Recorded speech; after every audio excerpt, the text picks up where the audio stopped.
एक मुलाकात ऐसी शख्सियतों के साथ जिन्होंने दिया है अपने जीवन को एक नया मुकाम। रूबरू कराएंगे ऐसी कुछ हस्तियों के साथ एक खास शख्सियत के साथ मुलाकात जयदेव पटेल के साथ नंबर 1 इंडिया न्यूज पर। नमस्कार व्यूअर्स, मैं जयदेव पटेल और आप देख रहे हैं नंबर 1 इंडिया न्यूज। आपका एक बार फिर स्वागत है एक खास शख्सियत के साथ मुलाकात प्रोग्राम में। आज हम बात करेंगे स्वतंत्रता दिवस जो भारत मनाने जा रहा है 77वां। ये कितना खास है और क्यों, और इसी के साथ आज लाल किले की प्राचीर से प्रधानमंत्री नरेंद्र मोदी ने जो संकल्प दिया है ये कितना आम हो जाता है और इसके माध्यम से आगे की राजनीति कैसे तय होगी। इन्हीं तमाम मुद्दों पर बात करने के लिए हमारे साथ खास मेहमान है रक्षा विशेषज्ञ रिटायर्ड मेजर जनरल ए.के. सिवात। मैं जनरल ए.के. सिवात, आपका बहुत बहुत स्वागत आज हमारे प्रोग्राम में। मैं जनरल ए.के. सिवात, आपसे मेरा पहला सवाल है कि आज भारत 77वां स्वतंत्रता दिवस मनाने जा रहा है, ये कितना खास है और क्यों? हाँ बिल्कुल, देखो बहुत बड़ा खास है ये 77वां हमारा इंडिपेंडेंस डे। पहली बात तो भारत जो है एक उभरती हुई अर्थव्यवस्था का बहुत हब सेंटर बन गया है। आज हम 5th लार्जेस्ट इकोनॉमी है और आने वाले समय में 3rd लार्जेस्ट बनेंगे। और इसके साथ साथ आज हम 4th लार्जेस्ट मिलिट्री पावर है वर्ल्ड की। तो ये दोनों जो है माइलस्टोन एक बहुत ही इम्पोर्टेंट वर्ल्ड। और तीसरा जो सबसे इम्पोर्टेंट चीज है, आज भारत एक प्रकार से ग्लोबल साउथ की वॉइस बन के उभरा है।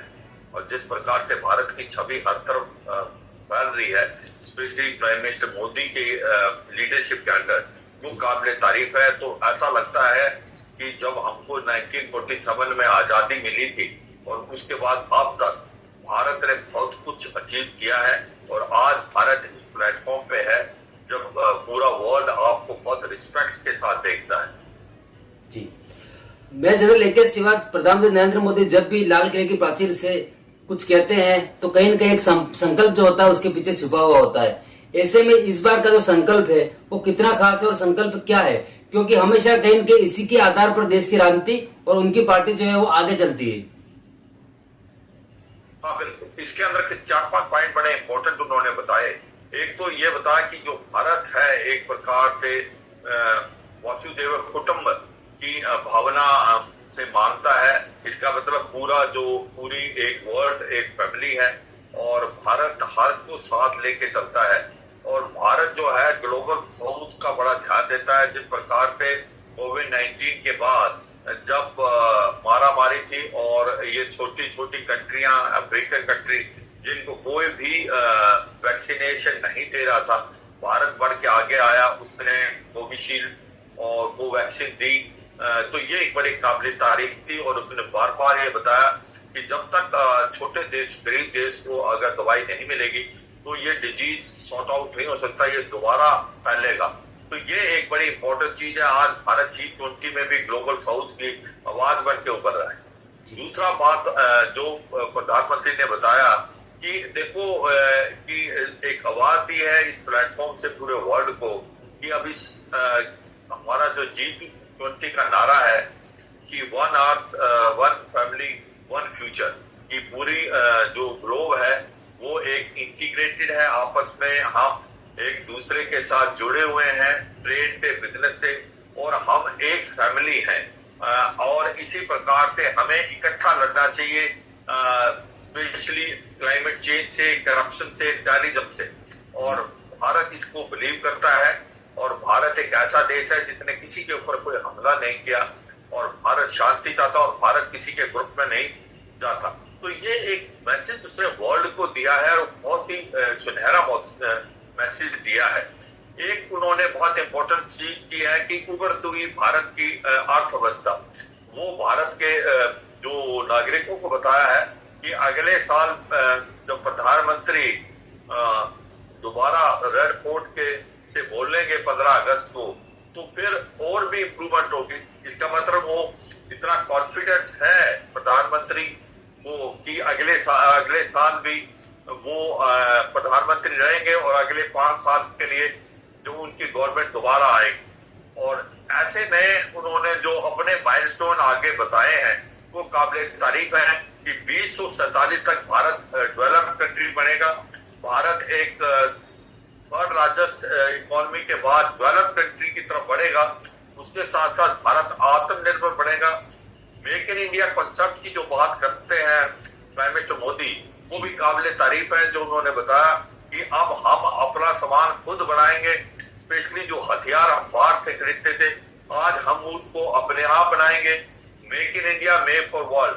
भारत हथियार अपने लिए नहीं बल्कि पूरे वर्ल्ड के लिए बनाएगा जिसको लेना है। तो इसका मतलब एक बदला हुआ भारत है, एक ऐसी भारत की उन्होंने छवि रखी है जो कि एक प्रकार से बड़ा कॉन्फिडेंट और आगे फॉरवर्ड मूविंग और इसके साथ साथ सबके साथ लेके चलने वाला, जिसको वसुधैव कुटुंब के नारे के साथ और एक प्रकार गरीब देशों को भी अपने साथ लेके उनकी आवाज बनना ग्लोबल साउथ का, मुझे लगता है ये चीजें कुछ एक बहुत काबिल तारीफ। जी, मैं जनरल लेके सिवाज आज प्रधानमंत्री नरेंद्र मोदी ने लाल किले की प्राचीर से देश को और देश के लोगों को एक लक्ष्य भी दिया है और कहा है कि अगर विकसित भारत बनाना है तो हमको काम जो है वो आज से शुरू करना होगा। तो ये कितना बड़ा संदेश है, ऐसा आप देखते हैं? विकसित देश बनना मतलब कि एक बहुत बड़ा इम्पोर्टेंट है भारत के लिए और इसके लिए भारत ने एक रोड मैप बनाया है कि आने वाले 2047 तक भारत डेवलप्ड कंट्री बनेगा। और डेवलप्ड कंट्री बनना बड़ा आसान नहीं है, उसके लिए भारत को बहुत मेहनत करनी पड़ेगी। भारत को इकोनॉमिकली अच्छा करना पड़ेगा। भारत का जो इकोनॉमी आज जो हमारी इकोनॉमी है फास्टेस्ट ग्रोइंग इकोनॉमी है, जो कि कोविड-19 से पहले भी फास्टेस्ट थी और अभी भी है। अभी हमको आगे बढ़ना है, हमें अपनी इकोनॉमी को और भी अच्छा बनाना है। उसके साथ साथ हमने पॉवर्टी को हटाना है, हमने टेररिज्म का खात्मा करना है और पूरा देश आगे बढ़ना चाहिए इकट्ठा। और अभी हम थर्ड लार्जेस्ट इकोनॉमी, आज हम 3.75 ट्रिलियन की इकोनॉमी है और आने वाले 3 साल के अंदर हम थर्ड लार्जेस्ट बन जाएंगे, जो कि जर्मनी और जापान को पीछे छोड़ देगा, जो कि 5.1 और 5.2 ट्रिलियन इकोनॉमी है और आने वाले समय में हम चीन के भी बहुत नजदीक होंगे। तो मतलब ये है, इसके लिए मेहनत और कोशिश करनी है भारत को अपना हर एक फील्ड में अच्छा करना है।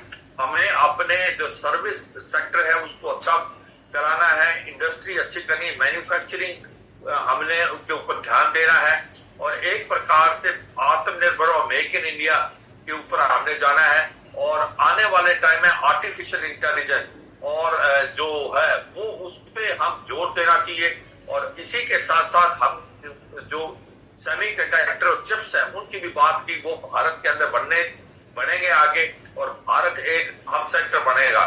और ये भी इशारा किया कि जो भारत एक सप्लाई चेन का वर्ल्ड की सप्लाई चेन का बहुत बड़ा हिस्सा है और जो डीकपलिंग हो रही है सप्लाई लाइन चीन से, तो उसमें से काफी सप्लाई चेन भारत की तरफ आ रही है, इंडोनेशिया वियतनाम की तरफ भी है, भारत की तरफ ज्यादा आ रही है।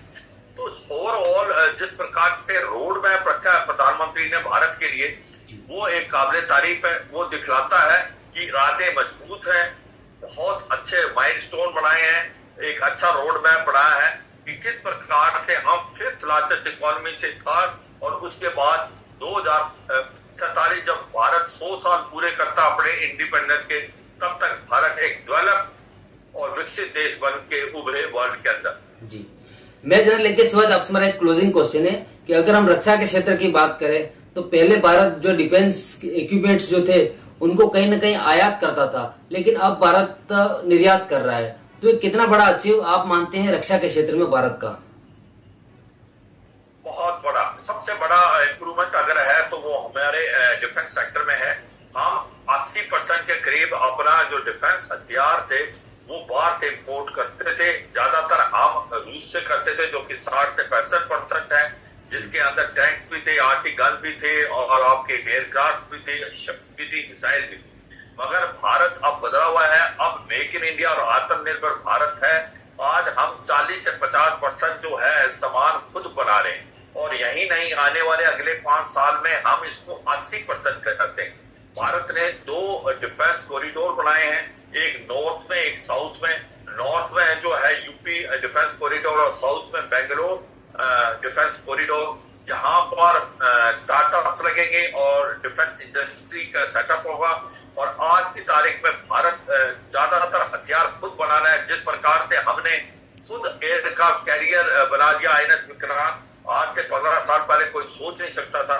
आज भारत सबमरीन बना रहा है, भारत शिप बना रहा है, भारत ने तेजस मार्क 1 अल्फा और 2 बनाने की तरफ अग्रसर है, जिसकी डिमांड बहुत ज्यादा देशों से आ रही है, स्पेशली साउथ अफ्रीका, मलेशिया और इंडोनेशिया। इसी प्रकार भारत ने ब्रह्मोस मिसाइल, जो कि एक ज्वाइंट वेंचर है रूस के साथ, वो काबिल तारीफ है, जिसको फिलीपींस ने खरीदा है।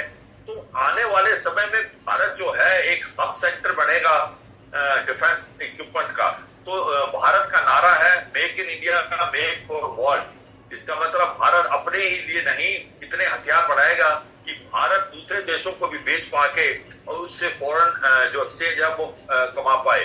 और ये सच्चाई है कि जो हथियार भारत खुद नहीं बना पा रहा किसी वजह से, जैसे जेट इंजन है, उनकी ट्रांसफर ऑफ टेक्नोलॉजी बना के वो भारत में बने। जैसे अभी जेट इंजन की बात है अमेरिका से हुई है, वो जेट इंजन भारत के अंदर ही बनेंगे तेजस मार्क 1 2 के। इसी प्रकार से जैसे फॉर एग्जांपल हमने M777 अल्ट्रालाइट हाउजर, जो बहुत ही काबिल तारीफ गन्स है, अमेरिका से ली थी, उसको ट्रांसफर ऑफ टेक्नोलॉजी दे के महिंद्रा डिफेंस भारत में बढ़ाएगा। इसी प्रकार K9 वज्रा जो सेल्फ प्रोपेल्ड गन है डेजर्ट और मैकेनाइज्ड वॉरफेयर के लिए, उनको भारत में ही बढ़ा के ट्रांसफर टेक्नोलॉजी से LNT बनाएगा। कहने का मतलब आने वाले समय में ज्यादातर हथियार भारत खुद बनाएगा, भारत खुद अपने लिए नहीं बाकी देशों के लिए बनाएगा, और जो भी हथियार भारत नहीं बना पाएगा उसको ट्रांसफर टेक्नोलॉजी करेगा और वो भी सामान भारत में बनेगा। अगर मैं ये कहूँ कि कौन से हथियार भारत बेच पाएगा, इसके अंदर मिसाइलें बहुत हैं, जिसमें आकाश मिसाइल है, एयर टू ग्राउंड, और उसके बाद आपकी नाग मिसाइल है, एंटी टैंक मिसाइल, उसके बाद आपके एक प्रकार से पिनाका मिसाइल हैं, इसके साथ साथ आपकी सबमरीन्स हैं, आपकी शिप्स हैं, आपके एयरक्राफ्ट हैं जैसे तेजस मार्क 1, आपके ब्रह्मोस मिसाइल है, और इसके साथ साथ आप टैंक्स भी बनाएंगे। कम से कम 250 से 300 ऐसे आइटम्स हैं जो भारत ने नेगेटिव लिस्ट में डाल दिए हैं कि वो सामान हम बाहर से नहीं लेंगे बल्कि भारत में बनाएगा। तो मैं यही कह सकता हूं आने वाले समय में भारत एक बहुत बड़ा डिफेंस मार्केट का प्रोड्यूसर बन के उभरेगा, और अपने ही लिए नहीं भारत बनाएगा बल्कि भारत पूरे वर्ल्ड के लिए बनाएगा डिफेंस इक्विपमेंट। और मुझे लगता है कि डिफेंस इंडस्ट्री जो है भारत की बहुत ही अच्छा करने वाली है आने वाले कुछ एक सालों। जी, मैं जान लेके स्वागत आपने हमारे लिए समय निकाला, उसके लिए आपका बहुत बहुत धन्यवाद।